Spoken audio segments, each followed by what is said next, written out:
What is this clip? One sec. Try to hide it. Can we do? Is this behavior not insane? Ethan asked Zach to make an AI voice of Hassan Piker to make custom bad faith sound bites. Do something, Zach? Can we AI his voice in so it sounds like You want the in there? Yeah. I don't like that there's a cut in the middle. AI is what I mean. I can try something. You know what I mean, love, right? You could do that probably. Well, you go more easily. You could just I'll pull. I have him sing. you can close the gap. Yeah. I have him sing, so I could just. You could close the gap too. I just don't like the way that it. Yeah, we might Pauses not for a want second. the in the It sounds like a I always knew. Hannah Montana was a little. Oh yeah, we don't. Yeah, we don't need. It's better without it, actually. Yeah, I can edit that. Okay. Hassan Piker, everybody. Try to hide it. Can we do something? Guys, he's the normal one. What is he on? I don't know. I don't know. I genuinely, very weird. It's very weird. It's very, very weird. To like talk about your ex co-host this way is so bizarre. I also saw this one that I wanted to see with you guys. It was on my Twitter feed. I didn't get a chance to watch it. It says on a 2020 episode of his podcast, Ethan Klein agreed with some of the same analysis of 9/11 that he's been attacking Comrade Casey and Frogan and Real Wow Mao over in recent months. Kind of depressing to see how open-minded he once was, given how reactionary he's become. Incredible. It's hard. It's actually incredible that this was the ending sequence of Rambo 3.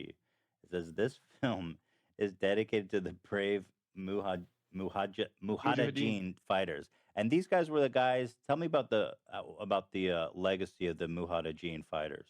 You're not saying So it right. they are. I'm trying my best. They're Also, not that hard to say, but they're fighter troops in the region, and they were fighting against the USSR at the time.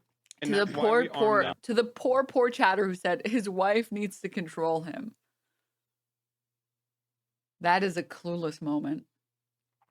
That is, I wish I was you. I wish I was you. I wish I was you, Zangief. Got it. Because we needed them to fight against the USSR in the region in the Cold War era. Yeah. And then some of them became more, some of them decided, well, America is bombing the shit out of us too. Well, fuck them.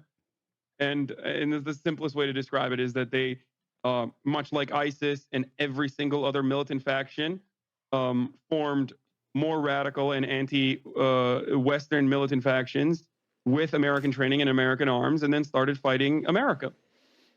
So it's kind of a beautiful irony, isn't it? So that's what you meant when you said the brave fighters. Yeah, and it would be ironic if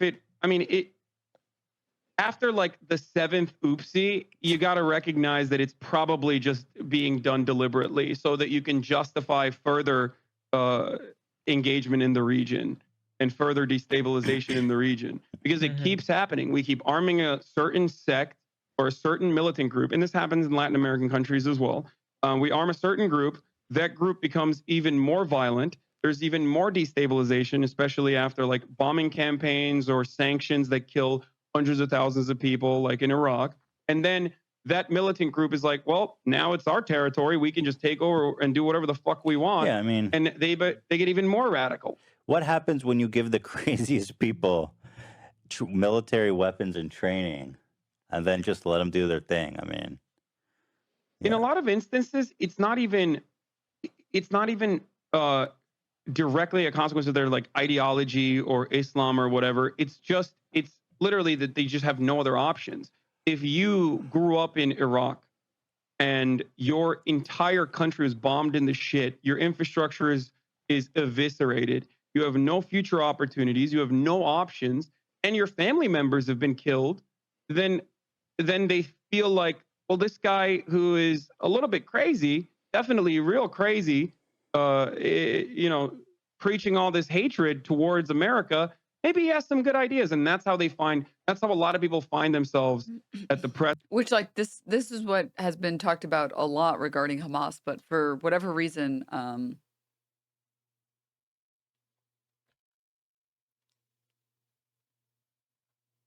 just people don't want, Ethan Klein in particular in this instance, just like don't want to believe that like actually people don't just become extremists for fun.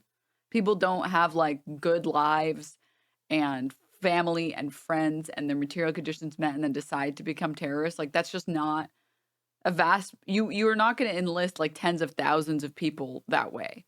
It's people who've had like everything taken from them that find no other, that do not see any other recourse that join paramilitary groups or join terrorist organizations. It's not like, I hate America, so now I'm going to throw away my life. Like, that's stupid. It's so nonsensical. And like, the level of like Islamophobia you have to engage in to assume that is crazy. Like, and I mean, that's why there are like so many Americans that unironically just think that Islam is evil and violent and whatever. And it's like, you guys are just doing race science again. This is exactly what was said about Black people and slavery. You're just doing the race side. Like, this is inherently evil, and that's why these people are acting this way, and that's why they're always going to act this way. It's like, what? What the fuck? What? What are you, crazy? Precipice of radicalization. Like, Taliban increased its numbers and influence in Afghanistan after the American invasion, which, of course, is not that surprising. And that is despite the fact that the American forces there killed a fuckload of members, and yet their ranks are stronger than ever. And now America is negotiating with them as a legitimate entity in the country. Like, That's they are a wild. powerful and legitimate force now, almost directly as a consequence of American imperialism and destabilization in the region. How many Iraqis died in that George Bush war? I'm not sure about the exact number. That's always in contention, but paired up with like Bill Clinton era onward sanctions, like the immediate sanctions were, I think, 500,000, but I'm not entirely sure. They say to the tune of millions. That's crazy in Iraq. Yeah, like you don't understand that. Yeah. Like, millions of people died from that. Of course, they're gonna be pissed off. I mean, what the fuck? That's crazy. Dude, why does Ela look pissed?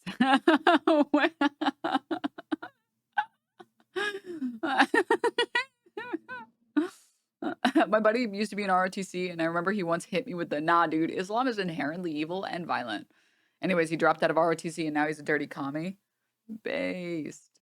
It's like, I know, like, I'm preaching to the choir here, but, like, actually, people are just people. And people don't turn to violence for fun. The vast majority of people don't become violent. Just, just cuz. Like the Matt Gaetz Venmo document. For notes, being my friend, being awesome. Here, just because. I think it's more that the issue he absolutely won't budge on is Israel, because it means accepting his wife and many of his family members are pro-genocides, being heavily challenged because he feels the heat. He's adopting the viewpoints of Zionist allies for justification.